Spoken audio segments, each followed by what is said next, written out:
Hi hello guys, welcome back to my channel. So ಇವತ್ತು ನಾನು ನಿಮಗೆ ವೆಯ್ಟ್ ಲಾಸ್ ಬಗ್ಗೆ ಹೇಳೋಣ ಅಂತ ಅಂದ್ಕೊಂಡಿದ್ದೀನಿ. ಸೊ ನಾನು ತುಂಬ ದಿನದಿಂದ ಅನ್ಕೋತಾ ಇದ್ದೆ ಈ ಟಿಪ್ಸ್ನ ನಿಮಗೆ ಹೇಳಬೇಕು ಅಂತ. ಏನಕ್ಕಂದರೆ ನನ್ನ ಫ್ರೆಂಡ್ಸ್ ಕೂಡ ನನ್ನನ್ನು ತುಂಬಾ ಕೇಳ್ತಾಯಿದ್ರು ವೆಯ್ಟ್ ಲಾಸ್ ಟಿಪ್ಸ್ ಬಗ್ಗೆ ಹೇಳೆ ಅಂತ. ಸೊ ಏನಕ್ಕಂದರೆ ನಾನು ತುಂಬಾ ವೆಯ್ಟ್ ಗೇನ್ ಆಗಿದ್ದೆ. ಹತ್ತಿರ ಒಂದು 70 kgsವರೆಗೂ ಹೋಗಿಬಿಟ್ಟಿದ್ದೆ. ಸೊ ಅದಕ್ಕೋಸ್ಕರ ಇವಾಗ ಕಡಿಮೆ ಆಗಿರೋದ್ರಿಂದ ನನ್ನ ಫ್ರೆಂಡ್ಸ್ ಎಲ್ಲ ಹೇಗೆ ನೀನು ವೆಯ್ಟ್ ಲಾಸ್ ಮಾಡಿದೆ, ನಮಗೂ ಸ್ವಲ್ಪ ಟಿಪ್ಸ್ ಹೇಳು ಅಂತ ಕೇಳ್ತಾಯಿದ್ರು. ಸೊ ಅದಕ್ಕೋಸ್ಕರ ಇವತ್ತು ಈ ವಿಡಿಯೋನ ಮಾಡ್ತಾಯಿದ್ದೀನಿ. ಅನ್ಕೋತಾ ಇದ್ದೆ ಮಾಡಬೇಕು ಅಂತ. ಸೊ ಮಾಡೋದಕ್ಕೆ ಆಗ್ತಾನೇ ಇರಲಿಲ್ಲ. ಸೊ ಇವತ್ತು ಫೈನಲಿ ಮಾಡ್ತಾಯಿದ್ದೀನಿ. ಸೊ ಯಾರ್ಯಾರೆಲ್ಲ ವೆಯ್ಟ್ ಲಾಸ್ನ ಮಾಡಬೇಕು ಅಂದ್ಕೊಂಡಿದ್ರೋ ಅವ್ರಿಗೆ ಯೂಸ್ಫುಲ್ ಆಗಲಿ ಅಂತ ಈ ವಿಡಿಯೋನ ಮಾಡ್ತಾ ಇರೋದು. ಹೇಳ್ತೀನಿ ನಿಮಗೆ ನಾನು ಯಾವ ರೀತಿ ವೆಯ್ಟ್ ಲಾಸ್ ಮಾಡಿದೆ, ಒಂದು 10 to 15 kgsನ ನಾನು ಯಾವ ರೀತಿ ಕಡಿಮೆ ಮಾಡಿದೆ ಅಂತ ನಿಮಗೆ ಇವತ್ತು ಹೇಳ್ತೀನಿ. ಸೊ ಓಕೆ, ಇವಾಗ ವೆಯ್ಟ್ ಲಾಸ್ ಮಾಡಬೇಕು ಅಂತ ಯಾರ್ಯಾರೆಲ್ಲ ಅಂದ್ಕೊಂಡಿದ್ರೋ ಅವರು ಫಸ್ಟು ಮೆಂಟಲಿ ಫಿಕ್ಸ್ ಆಗಿ, ಓಕೆ ನಾನು ವೆಯ್ಟ್ ಲಾಸ್ ಮಾಡ್ತೀನಿ ಅಂತ ನೀವು ಫಸ್ಟು ಮೆಂಟಲಿ ಫಿಕ್ಸ್ ಆಗಬೇಕು. ಸೊ ಆವಾಗ ಮಾತ್ರ ನೀವು ವೆಯ್ಟ್ ಲಾಸ್ ಮಾಡೋದಕ್ಕೆ ಸಾಧ್ಯ. ಏನಕ್ಕಂದರೆ ನಾನು ಏನೇ ಟಿಪ್ಸ್ ಹೇಳಿದ್ರೂ ನೀವು ಒಂದಿನ ಅಥವಾ 2 ದಿನ ಫಾಲೋ ಮಾಡಿಬಿಟ್ಟು 3ನೇ ದಿನ ಲೇಸಿಯಾಗಿ ಬಿಡು ನೋಡೋಣ ಮತ್ತೆ ನಾಡಿದ್ದು ಮಾಡೋಣ ನಾಡಿದ್ದು ಮಾಡೋಣ ಅಂತ ಅಂದ್ಕೊಂಡ್ರೆ ಖಂಡಿತ ವೆಯ್ಟ್ ಲಾಸ್ ಆಗೋದಿಲ್ಲ. ಸೊ ನೀವು ಅದಕ್ಕೋಸ್ಕರ ಫಸ್ಟು ಫಿಕ್ಸ್ ಆಗಿ, ಮೆಂಟಲಿ ಫಿಕ್ಸ್ ಆಗಿ, ಓಕೆ ನಾನು ವೆಯ್ಟ್ ಲಾಸ್ ಮಾಡ್ತೀನಿ, ಒಂದು 10 to 15 kgsನ ಒಂದು 2 ಮಂತ್ಸಲ್ಲಿ ಕಡಿಮೆ ಮಾಡ್ತೀನಿ ಅಂತ ನೀವು ಫಸ್ಟು ಮೆಂಟಲಿ ಫಿಕ್ಸ್ ಆಗಬೇಕು. ಆವಾಗ ಮಾತ್ರ ನೀವು ವೆಯ್ಟ್ ಲಾಸ್ ಮಾಡೋದಕ್ಕೆ ಸಾಧ್ಯ. ಓಕೆನಾ? ಓಕೆ, ಫಿಕ್ಸ್ ಆದ್ರೆ ಮೆಂಟಲಿ. ಸೊ ಇವಾಗ ಫಸ್ಟ್ ನಿಮಗೆ ಊಟದ ಬಗ್ಗೆ ಹೇಳ್ಬಿಡ್ತೀನಿ. ಏನಕ್ಕಂದರೆ ತುಂಬ ಜನ ಅಂದ್ಕೊಂಡ್ಬಿಡ್ತಾರೆ ನಾನು ಜಾಸ್ತಿ ತಿನ್ನೋದ್ರಿಂದ ವೆಯ್ಟ್ ಜಾಸ್ತಿ ಆಗ್ತಾ ಇದ್ದೀನೇನೋ, ಅಥವಾ ಸ್ವೀಟ್ಸ್ ಜಾಸ್ತಿ ತಿನ್ನೋದ್ರಿಂದ ವೆಯ್ಟ್ ಜಾಸ್ತಿ ಆಗ್ತಾ ಇದ್ವೇನೋ, ರೈಸ್ ತಿನ್ನೋದ್ರಿಂದ ವೆಯ್ಟ್ ಜಾಸ್ತಿ ಆಗ್ತಾ ಇದೆಯೇನೋ ಅಂತ ತುಂಬ ಜನಕ್ಕೆ ಡೌಟ್ ಇರುತ್ತೆ. ಅದಕ್ಕೋಸ್ಕರ ಕೆಲವರು ಊಟನೇ ಬಿಟ್ಬಿಟ್ಟಿರ್ತಾರೆ. ಸೊ ಇನ್ನು ಕೆಲವರು ಚೂರು ಸ್ವಲ್ಪ ತಿಂತಾ ಇರ್ತಾರೆ. ಕೆಲವ್ರಂದ್ರೂ ಸ್ವೀಟ್ಸ್ ಮುಟ್ಟಕ್ಕೆ ಹೋಗೋದಿಲ್ಲ. ಅಷ್ಟು ಕಂಡೀಷನ್ ಆಗಿ ಅಂದ್ಕೊಳ್ತಾ ಇರ್ತಾರೆ ನಾನು ತಿಂದರೆ ದಪ್ಪ ಆಗಿಬಿಡ್ತೀನಿ ಅಂತ. ಸೊ ಅದು ತಪ್ಪು. ಏನಕ್ಕಂದರೆ ನಾನು ತುಂಬ ಚೆನ್ನಾಗಿ ತಿನ್ನೋದು ಮಾತ್ರ ಕಡಿಮೆ ಮಾಡಿನೇ ಇಲ್ಲ. ಸೊ ಹೇಗೆ ತಿನ್ನಬೇಕು ಅನ್ನೋದು ಗೊತ್ತಿರಬೇಕಷ್ಟೇ. ನಾವು ತಿನ್ನೋದ್ರಿಂದ ಏನೂ ಪ್ರಾಬ್ಲಮ್ ಆಗೋಲ್ಲ, ಬಟ್ ಎಷ್ಟು ತಿನ್ನಬೇಕು, ಹೇಗೆ ತಿನ್ನಬೇಕು ಅನ್ನೋದು ಗೊತ್ತಿರಬೇಕು. ಇದು ಗೊತ್ತಿದ್ದರೆ ನಿಮ್ಮ ವೆಯ್ಟ್ ಗೇನ್ ಜಾಸ್ತಿ ಆಗೋದಿಲ್ಲ. ಏನಂದರೆ ನೀವು ಊಟ ಮಾಡಿ ಹೊಟ್ಟೆ ಪೂರ್ತಿ ಆಗೋವರೆಗೂ ಯಾವತ್ತೂ ಊಟ ಮಾಡೋದಕ್ಕೆ ಹೋಗ್ಬೇಡಿ. ಬೆಳಗ್ಗೆ ತಿಂಡಿ ಆಗಿರ್ಬೋದು, ಮಧ್ಯಾಹ್ನ ಊಟ ಆಗಿರ್ಬೋದು, ನೈಟ್ ಊಟ ಆಗಿರ್ಬೋದು. ಸೊ ನೀವು ಹೊಟ್ಟೆ ಪೂರ್ತಿ ಆಯ್ತಪ್ಪ ನನಗೆ ಅನ್ನೋಷ್ಟು ಮಾತ್ರ ಯಾವತ್ತೂ ಊಟ ಮಾಡೋದಕ್ಕೆ ಹೋಗ್ಬೇಡಿ. ಸ್ವಲ್ಪ ಖಾಲಿನೇ ಇರಲಿ ಹೊಟ್ಟೆ, ಸ್ವಲ್ಪ ಇನ್ನೂ ಊಟ ಮಾಡೋಷ್ಟು ಬೇಕು ಅನಿಸೋಷ್ಟು ನಿಮಗೆ ಹೊಟ್ಟೆ ಖಾಲಿ ಇರಬೇಕು. ಸೊ ಆವಾಗ ನಿಮಗೆ ಕ್ಯಾಲೋರೀಸು ಸ್ವಲ್ಪ ಕಡಿಮೆ ಆಗ್ತಾ ಹೋಗುತ್ತೆ.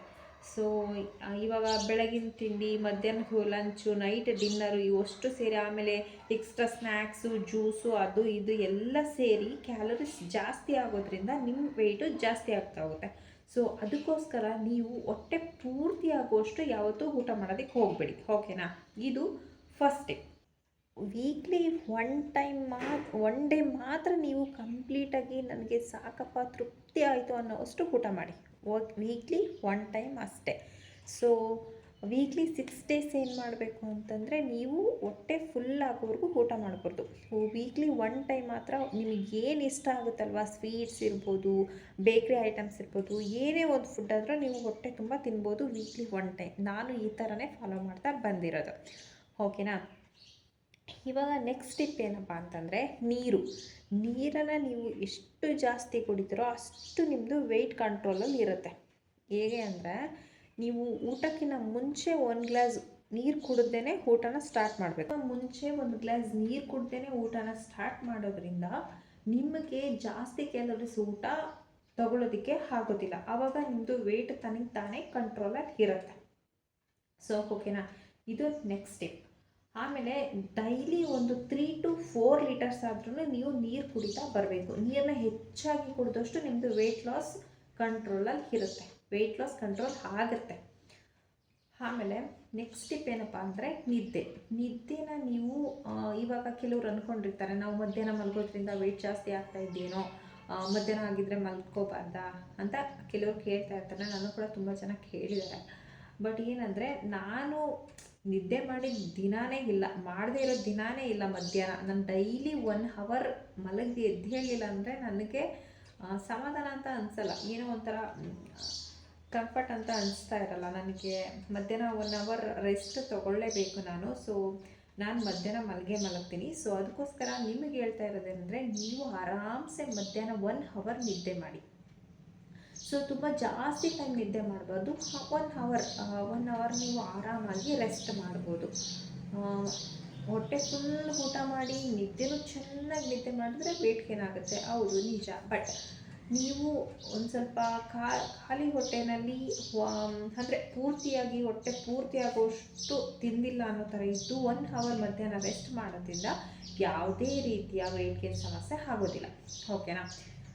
ಓಕೆ, ಇನ್ನು ನೆಕ್ಸ್ಟ್ ಟಿಪ್ ಏನಪ್ಪ ಅಂತಂದರೆ ಇದು ತುಂಬ ಇಂಪಾರ್ಟೆಂಟ್ ಆಗಿರೋ ಟಿಪ್ ಏನಂದರೆ ಯೋಗ. ನೀವು ಏನೇ ತಿನ್ನಿ, ಎಷ್ಟೇ ನಿದ್ದೆ ಮಾಡಿ, ಏನೇ ಮಾಡಿದ್ರೂ ಕೂಡ ಯೋಗನ ನೀವು ಡೈಲಿ ಮಾಡ್ತಾ ಬಂದ್ರಿ ಅಂದರೆ ನೀವು ಖಂಡಿತ ವೆಯ್ಟ್ ಲಾಸ್ ಮಾಡ್ಬೋದು. ನಾನು 100% ಗ್ಯಾರಂಟಿ ಕೊಡ್ತೀನಿ ವೆಯ್ಟ್ ಲಾಸ್ ಆಗುತ್ತೆ ಅಂತ. ಏನಕ್ಕಂದರೆ ನಾನು ಯೋಗ ಮಾಡಿ ಈ ಟಿಪ್ಸ್ ಎಲ್ಲ ಫಾಲೋ ಮಾಡಿಯೇ ನಾನು ವೆಯ್ಟ್ ಲಾಸ್ನ ಮಾಡಿದ್ದು. ಸೊ 10 to 15 kgs ನಾನು ವೆಯ್ಟ್ ಲಾಸ್ನ ಮಾಡಿರೋದು. ಸೊ ಅದಕ್ಕೋಸ್ಕರ ಯೋಗನ ಮಾಡಿ. ಓಕೆ, ಇವಾಗ ಕೆಲವರು ಅನ್ಕೋತಾ ಇರ್ತಾರೆ, ನಮಗೆ ಯೋಗ ಬಗ್ಗೆ ಏನೋ ಐಡಿಯಾನೇ ಇಲ್ವಲ್ಲ, ನಾವು ಯಾವ ರೀತಿ ಯೋಗ ಮಾಡೋದು ಅಂತ ಅನ್ಕೋತಾ ಇರ್ತೀರ. ಇವಾಗ ಎಲ್ಲರಿಗೂ 12 ಸೂರ್ಯ ನಮಸ್ಕಾರಗಳು ಗೊತ್ತೇ ಇರುತ್ತೆ. ಸೊ ನೀವು ಯಾವ ಥರ ಬೇರೆ ಯೋಗನ ಟ್ರೈ ಮಾಡೋದಕ್ಕೆ ಹೋಗ್ಬಿಡಿ. ನಿಮಗೆ ಗೊತ್ತಿರುವಂತಹ 12 ಸೂರ್ಯ ನಮಸ್ಕಾರಗಳನ್ನು ಒಂದೊಂದು ಯೋಗನ ಒಂದು 10 ಟೈಮ್ಸ್ ಮಾಡ್ತಾ ಬನ್ನಿ. ಡೈಲಿ ಮಾಡಬೇಕು, ಒನ್ ಡೇ ಬಿಟ್ಟು ಒನ್ ಡೇನೇ ಮಾಡೋ ಹಾಗಿಲ್ಲ. ಸೊ ಡೈಲಿ ನೀವು ಯೋಗ ಮಾಡಿದ್ದೆ ಆದರೆ ಖಂಡಿತ ವೆಯ್ಟ್ ಲಾಸ್ ಆಗುತ್ತೆ. ಸೊ ಇವಾಗ ಯಾವ ಟೈಮಲ್ಲಿ ಮಾಡಬೇಕು? ಬೆಳಗ್ಗೆ ಟೈಮಲ್ಲಿ ಯೋಗ ಮಾಡಬೇಕು ಅಂತ ಹೇಳ್ತಾರೆ, ಬಟ್ ನಮಗೆ ಬೆಳಗ್ಗೆ ಎದ್ದೇಳೋಕ್ಕಾಗೋದಿಲ್ಲ ಅಂತ ಸುಮಾರು ಜನ ಹೇಳ್ತಾ ಇರ್ತಾರೆ. ಸೊ ನನಗೂ ಕೂಡ ಬೆಳಗ್ಗೆ ಎದ್ದು ಯೋಗ ಮಾಡೋದಕ್ಕಾಗೋದಿಲ್ಲ.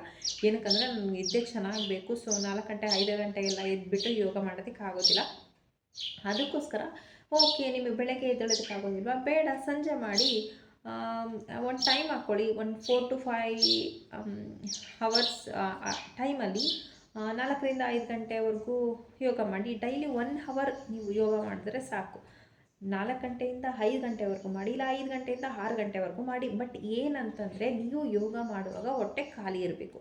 ಏನು ಕೂಡ ತಿಂದುಬಿಟ್ಟು ಹೊಟ್ಟೆ ಫುಲ್ ಮಾಡಿಕೊಂಡು ಯೋಗನ ಮಾಡಬಾರ್ದು, ಇದು ವರ್ಕ್ ಆಗೋದಿಲ್ಲ, ಹೇಳಿದ್ದೀನಿ. ಸೊ ನೀವು ಹೊಟ್ಟೆನ ಖಾಲಿ ಇಟ್ಕೊಂಡು ಡೈಲಿ 1 ಅವರ್ ಯೋಗ ಮಾಡ್ತಾ ಬಂದರೆ ಖಂಡಿತ ವೆಯ್ಟ್ ಲಾಸ್ ಆಗುತ್ತೆ. ಇದು ನಾನು ಗ್ಯಾರಂಟಿ ಕೊಡ್ತೀನಿ 100%. ಓಕೆನಾ? ಸೊ ಇವಾಗ ಅನ್ಕೋತಾ ಇರ್ತೀರಾ, ಒಂದಿನ ಮಾಡಿದೆ, 1-2 ದಿನ ಮಾಡಿದೆ, ಒಂದು 4 ದಿನ ಯೋಗ ಮಾಡಿದೆ, ಸೊ ಏನೂ ವರ್ಕ್ ಆಗ್ತಾ ಇಲ್ಲ, ಸುಮ್ಮನೆ ಇದು ಮಾಡೋದು ವೇಸ್ಟ್ ಅಂತ ನಿಲ್ಲಿಸ್ಬಿಡೋದು. ಆ ಥರ ಮಾಡಿದ್ರೆ ಖಂಡಿತ ವೆಯ್ಟ್ ಲಾಸ್ ಆಗೋದಿಲ್ಲ. ಸೊ ನಮ್ಮ ಬಾಡಿಗೆ ನೀವು ಯೋಗ ಮಾಡೋಕ್ಕೆ ಸ್ಟಾರ್ಟ್ ಮಾಡಿದ್ರು ಅಂದರೆ ಅದು ಬಾಡಿಗೆ ತಗೊಳ್ಳೋದಕ್ಕೇ 21 ಡೇಸ್ ಬೇಕು. ನೀವು 21 ಡೇಸ್ ಏನೇ ಯೋಗ ಮಾಡಿದ್ರೂ ಅದು ಬಾಡಿಗೆ ವರ್ಕೌಟ್ ಆಗೋದಿಲ್ಲ. ನೀವು ಕಂಟಿನ್ಯೂ 21 ಡೇಸ್ ಮಾಡಿ 21 ಡೇಸ್ ಆಚೆ ನೀವು ಏನು ಯೋಗ ಸ್ಟಾರ್ಟ್ ಮಾಡ್ತೀರಲ್ವಾ, ಆವಾಗಿಂದ ನಿಮ್ಮ ಬಾಡಿಗೆ ಅದು ತೊಗೊಳಕ್ಕೆ ಸ್ಟಾರ್ಟ್ ಆಗುತ್ತೆ. ಆವಾಗಿಂದ ವೆಯ್ಟ್ ಲಾಸ್ ಆಗೋದಕ್ಕೆ ಸ್ಟಾರ್ಟ್ ಆಗುತ್ತೆ. ಸೊ ಅಂದ್ಕೊಂಡ ತಕ್ಷಣ ಯಾವುದೂ ಆಗೋದಿಲ್ಲ. ಈಗ ಇವತ್ತೇ ವೆಯ್ಟ್ ಲಾಸ್ ಆಗಿಬಿಡ್ಬೇಕು, ಇನ್ನು 2 ಡೇಸಲ್ಲಿ ವೆಯ್ಟ್ ಲಾಸ್ ಆಗಿಬಿಡ್ಬೇಕು ಅಂದರೆ ಆಗೋದಿಲ್ಲ.